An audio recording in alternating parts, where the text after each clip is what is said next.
Pertama-tama yang harus dipahami adalah bentangan lanskap. Waktu kita menyebut Palu Sigi Donggala, itu ada di lanskap yang sama. Jadi ada di satu lembah yang sama. Catatan kolonial menyebutnya sebagai Lembah Palu. Hari ini secara administrasi terbagi jadi tiga. Palu, Sigi, Donggala. Nah, dalam catatan-catatan arsip kolonial, itu yang paling sering terjadi peristiwa alamnya cuma dua. Gempa bumi, banjir bandang. Lalu pemahaman tentang lanskap ini membuat kita punya pengetahuan tentang ada satu lanskap budaya namanya Kailia. Benar karena di lembah ini, Palu Sigi Donggala ini, penutur terbesarnya itu adalah kebudayaan bahasa Kaili atau suku Kaili. Dan toponimi dalam kebudayaan Kaili itu merefleksi semua aspek. Tidak saja peristiwa alam, ada aspek peristiwa sosial. Yang ketiga dan yang paling banyak itu adalah vegetasi. Itulah kenapa kita butuh pengetahuan tentang sejarah tempat kita tinggal. Dan sejarah tempat kita tinggal seringkali itu pintu masuknya adalah toponimi. Jadi hari ini kita survei ke situs Watunonju. Oh ya, sesuai dengan perjanjian kita, hari ini kita mau ke situs Watunonju di Kabupaten Sigi. Ayo kita berangkat sekarang.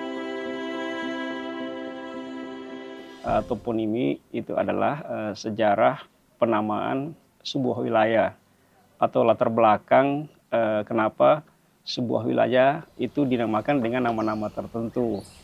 Nah, di Lembah Kaili itu disamakan dengan Lembah Palu. Ya, jadi Lembah Palu yang ditinggali oleh suku Kaili mempunyai latar belakang sejarah penamaan wilayah yang sangat unik.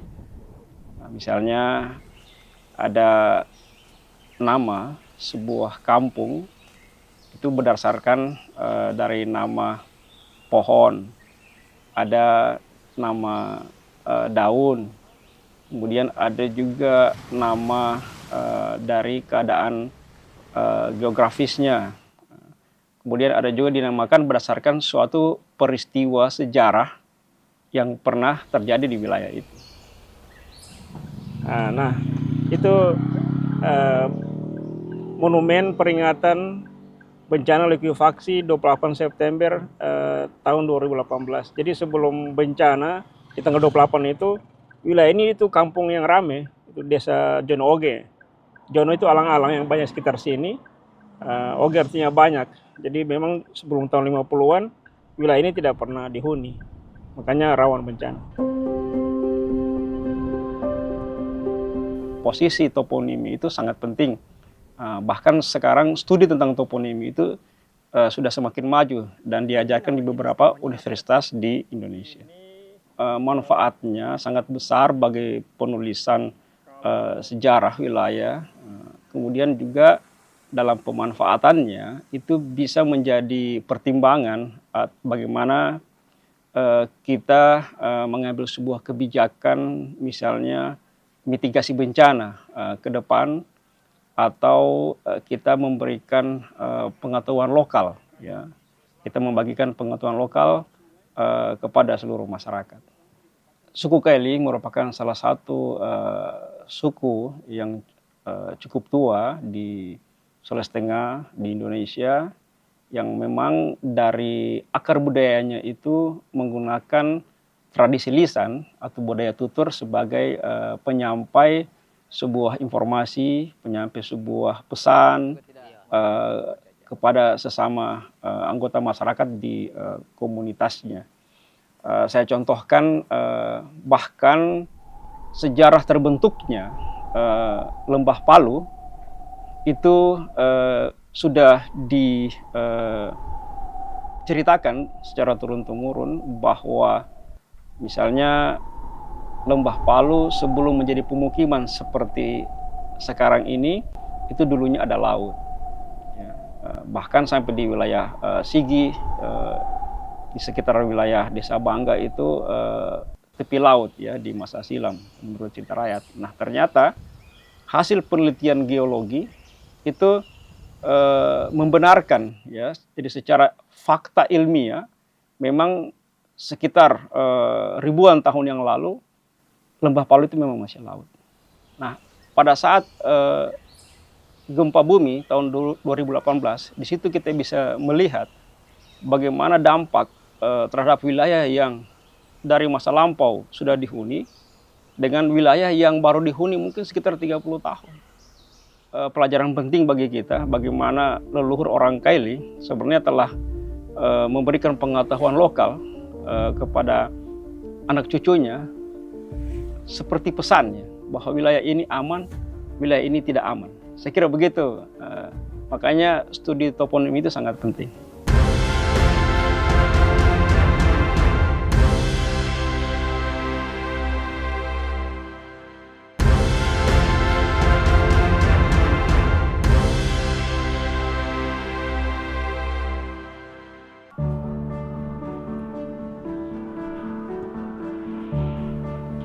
Betapa kecakapan dalam bahasa Kaili itu punya kemampuan memaknai ruang.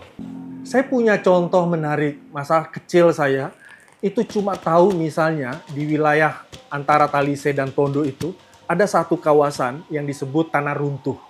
Ternyata belakangan kita baru tahu bahwa nama kawasan itu dulunya bukan Tanah Runtuh, tapi Kaombona. Nama tua yang tidak lagi dikenal generasi sekarang. Kaombona itu artinya tanah runtuh, longsor. Dan situasi itu yang akhirnya hilang dari kita. Pengetahuan kawasan itu hilang dari kita. Dan kenapa itu penting kita ketahui? Itu supaya kita mengenal bahwa dulunya kawasan itu memang dulu tempat longsor. Atau kalaupun dia tidak tanah longsor, banjir bandang mungkin pernah terjadi di masa lalu gitu di tempat itu. Karena ada begitu banyak sungai-sungai episodik yang kalau dia masa kemarau tidak ada airnya. Tapi ketika hujan, hitungan jam, itu air akan lewat di sana gitu dan menerobos rumah-rumah orang gitu. Toponimi yang berdasarkan penamaan pohon dan keadaan geografisnya di satu wilayah yang sama, misalnya di Kelurahan Balaroa. Nah, pada saat gempa bumi 2018 yang disusul dengan likuifaksi di wilayah Kelurahan Balaroa. Nah, wilayah Balaroa tua, tempat Kelurahan Balaroa itu tidak mengalami kerusakan yang parah, hanya di bagian selatannya, yang memang itu pemukiman baru. Tapi ada satu wilayah Kelurahan Balaroa, itu Tagari Lonjo.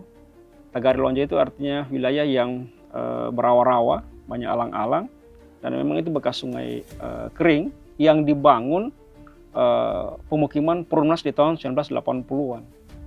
Nah, wilayah itu tidak dihuni di masa sebelum tahun 1980-an.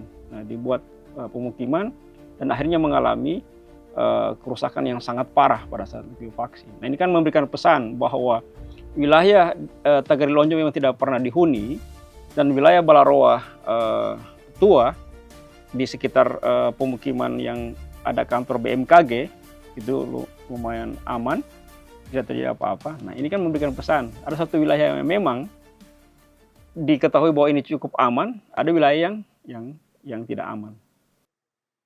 Kalau Kawatuna itu kan berdasarkan kondisi geografis.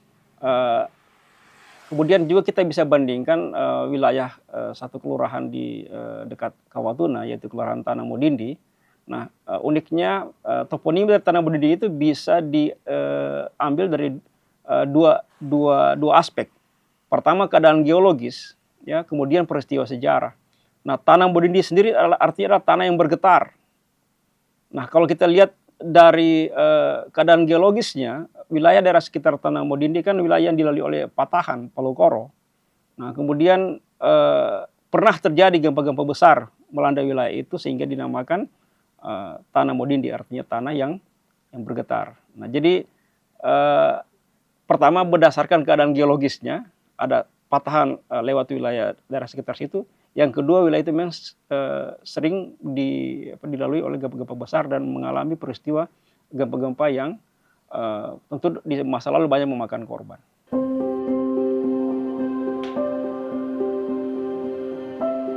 Kebudayaan Kaili atau bahasa Kaili, lebih khusus bahasa Kaili, itu punya pengetahuan yang kaya tentang toponimi.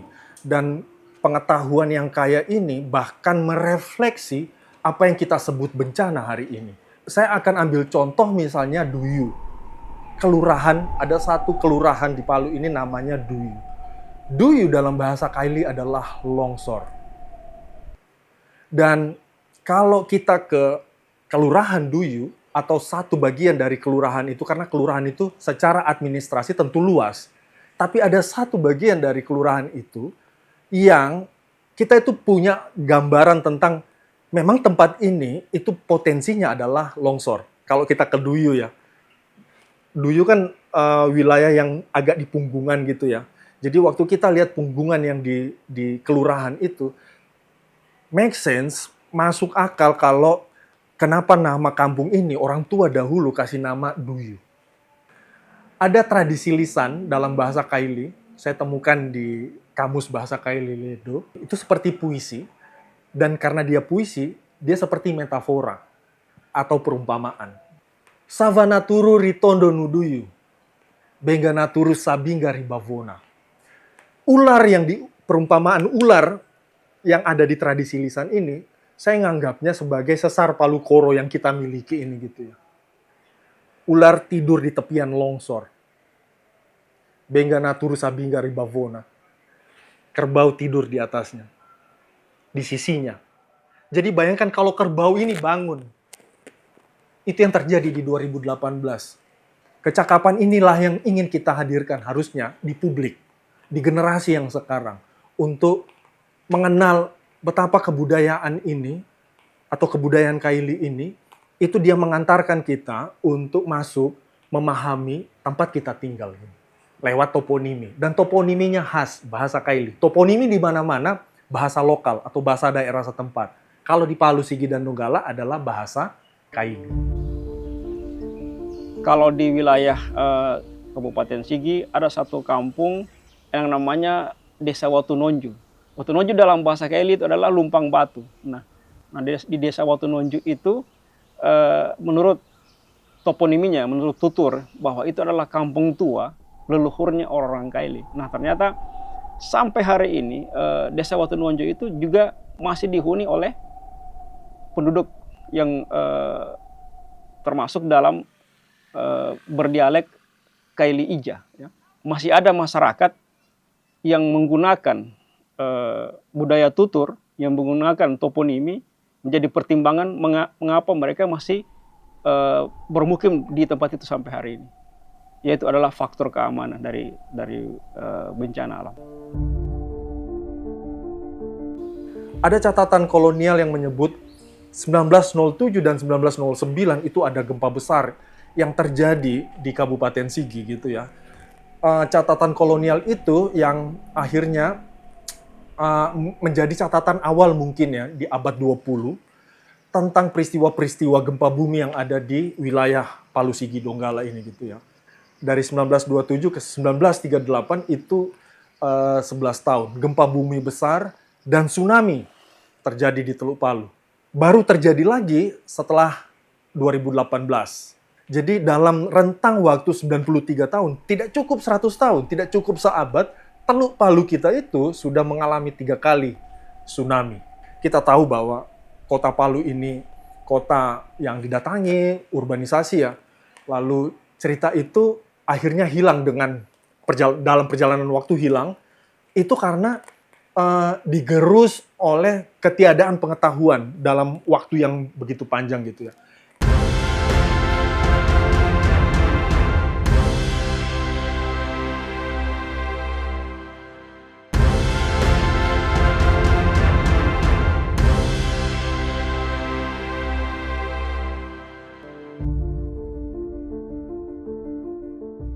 Kalau dia vegetasi itu seperti clue, seperti petunjuk. Dulu yang dominan tumbuh di sini ini adalah tanaman ini. Nah, tanaman ini konteksnya apa gitu ya. Contoh tadi talise. Talise itu adalah satu dari tumbuhan dalam ekosistem mangrove yang hidup selalu dekat pantai. Kalau dia jauh dari pantai, berarti menjelaskan bahwa pantai dulunya itu jauh ke dalam, bukan seperti yang kita kenal sekarang gitu. Di wilayah Besusu Barat dan Talise saja. Laut itu jauh ke dalam. Kalau kita lihat terbentuknya Sulawesi, dulu tidak ada Palu ini. Gitu. Terbentuk pelan-pelan lalu jadi daratan. Kampung Lere, tanaman katang-katang yang merambat di pasir pantai, ada bunganya warna pink, itu lere. Oke? Donggala bahkan. Donggala itu nama pohon. Kalau dalam bahasa Indonesia butun. Ada namanya dalam bahasa ilmiah. Barringtonia, dia sama seperti ketapang atau talise. Satu dari sekian banyak tumbuhan dalam ekosistem mangrove. Fakta tentang wilayah Sigi dulu terendam laut itu kan sampai hari ini kita bisa lihat buktinya. Misalnya di wilayah sekitar Bora, kalau kita ke sana masih kita temukan, atau Rogo juga di Kabupaten Sigi masih kita temukan pohon-pohon bakau yang habitatnya itu di pinggir pantai. Nah, kemudian wilayah Mapaga yang mengalami tsunami besar, gempa dan tsunami di tahun 1968, itu artinya tanah asin, artinya wilayah yang memang sangat berdekatan dengan laut, dengan pantai yang memang wilayah yang kurang aman untuk dihuni. Sehingga pada saat tsunami 1998 banyak korban di wilayah Mapaga. Kejadian tsunami tahun 1968 itu. Cerita yang kami dapatkan itu dari orang-orang tua kami. Nah, diceritakanlah bagaimana dahsyatnya itu ombak 3 yang mengejar mereka itu, yang bergulung-gulung itu. Nah, dari situlah bahkan itu menyebar ke masyarakat yang ada di desa, yang seumuran-seumuran macam kami, sehingga pemahaman itu sudah ada. Ya, pada saat kejadian saya berkumpul dengan keluarga saya di rumah di pantai sini. Kemudian saya punya orang tua memerintahkan itu tetangga-tetangga, kita harus lari karena ini ada tanda-tanda air mau naik. Maka berlomba-lomba lah keluarga semua ini menyelamatkan diri ke atas, termasuk kami lah yang paling, bukan juga di belakang sekali, masih sempat didapat air sampai di lutut ini di atas sana. Nah, kemudian ada satu wilayah dekat Tambu, yaitu Mapane, artinya mata air panas. Jadi Mapane. Nah, mata air panas sendiri itu penanda bahwa di suatu wilayah itu memang dilalui patahan yang cukup besar atau sesar. Jadi ada 2 penanda geologis suatu wilayah ada patahan. Pertama, air terjun yang besar. Yang kedua itu adalah mata air panas. Kalau ada mata air panas, sudah pasti patahan, tapi belum tentu gunung api. Karena biasanya juga penanda gunung api itu adalah mata air panas. Nah, kalau untuk Mapane Tambu itu saya tidak terlalu paham bagaimana, karena itu desanya orang kan, tapi masyarakat menyimpulkan, bahasa yang beredar itu artinya mengambil kesimpulan bahwa itu Mapane Tambu itu ada tembusannya sama gelembung-gelembung yang di pulau ini. Karena air panas di Tambu di Mapane itu asin, berarti air laut. Yang itu yang ditakutkan masyarakat di sini. Asal ada gempa, mereka tidak tanya lagi apakah gempa itu di darat atau di mana. Mereka pasti lari sudah itu, evakuasi diri itu. Karena juga nelayan-nelayan sering cerita bahwa di sana itu ada gelembung-gelembung itu. Itu pun sekarang gelembung itu tinggal 2. Kalau lalu 5 titik. Laut di depan Mapaga atau di daerah sekitar Labean, ada beberapa pulau situ, Pulau Ketupat, Pulau Sapi, di ujungnya itu Pulau Pasoso, itu memang wilayah yang dilalui patahan Pulau Koro. Di setiap ada rekahan sudah pasti ada gelembung air yang keluar. Dan itu memang di beberapa titik di dasar laut memang ada mata air panas, dan hanya orang-orang yang menyelam biasa yang mengalaminya, atau bahkan dia tidak tahu. Tapi jelas gelembung itu keluar dari rekahan tanah dari dasar laut. Tompe. Nah, Tompe pada saat kejadian gempa 2018 kan wilayah mengalami bencana yang cukup parah ya, terendam. Nah, kata tompe sendiri itu dalam bahasa Keli, na tompe artinya terendam, hanyut. Pasang surut air laut itu terjadi di sini ini itu dalam sebulan itu biasanya 2 kali. Itu pada bulan-bulan baru dan bulan-bulan purnama. Iya, pada 2018 itu pasca gempa disitulah terjadi banjir rob di sini. Sehingga ini rumah ini banyak yang direlokasi semua. Jadi sebenarnya ini bukan karena gempa kemarin ini, karena banjir rob. Sehingga rumah yang ada di sini, bahkan di sana, di belakang sana itu tenggelam semua. Sebelumnya tidak, nanti pasca 2018. Karena diperkirakan di sini terjadi penurunan tanah.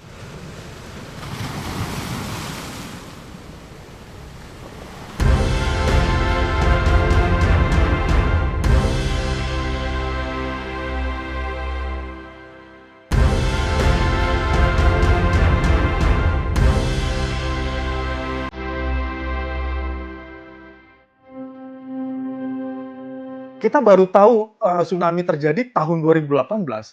Kita tidak punya pengetahuan, tidak punya wawasan bahwa tsunami itu pernah terjadi di tahun sebelumnya, tahun 1927 dan tahun 1938. Dan kenapa harus kita kenal? Karena berhubungan dengan upaya kita untuk mengurangi resiko bencana. Kita kan nggak mungkin pindah dari Palu Sigi Donggala gitu karena kita punya sesar. Tetapi kita tentu saja punya kemampuan untuk memitigasi. Ya, edukasi kami lakukan kepada masyarakat itu menyampaikan kepada masyarakat bagaimana tentunya mewaspadai bencana alam ini.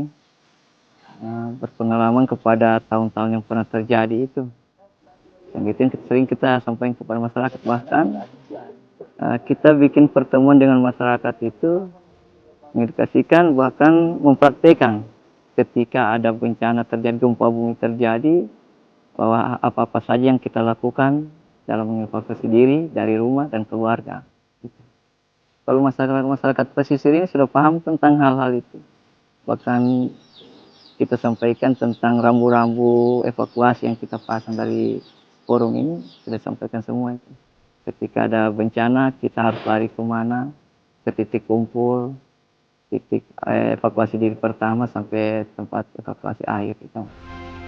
Ada satu yang harusnya kita dorong sama-sama. Saya dan teman-teman pegiat literasi itu punya concern untuk mendorong ini. Apa itu literasi kebencanaan? Literasi kebencanaan ini harapannya kita bisa jadikan dia sebagai literasi dasar ke-7 atau kecakapan dasar ke-7 yang harus dimiliki orang Indonesia, yang harus dimiliki sama orang di Palu, di Sigi, di Donggala, di Pasigala ini. Kenapa?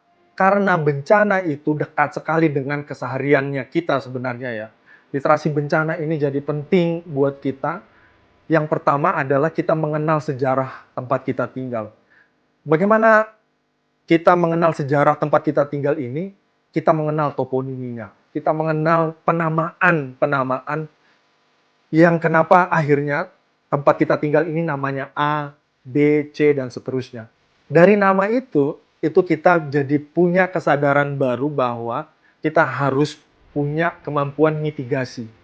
Yang dibekali dari manusia itu, sejak dia lahir itu cuma 2. Antroponimi sama toponimi. Iya kan? Kita punya nama tempat dan tempat kita lahir. Jadi penting untuk selalu bertanya, apa nama tempat ini gitu. Dan apa sejarahnya, apa ceritanya.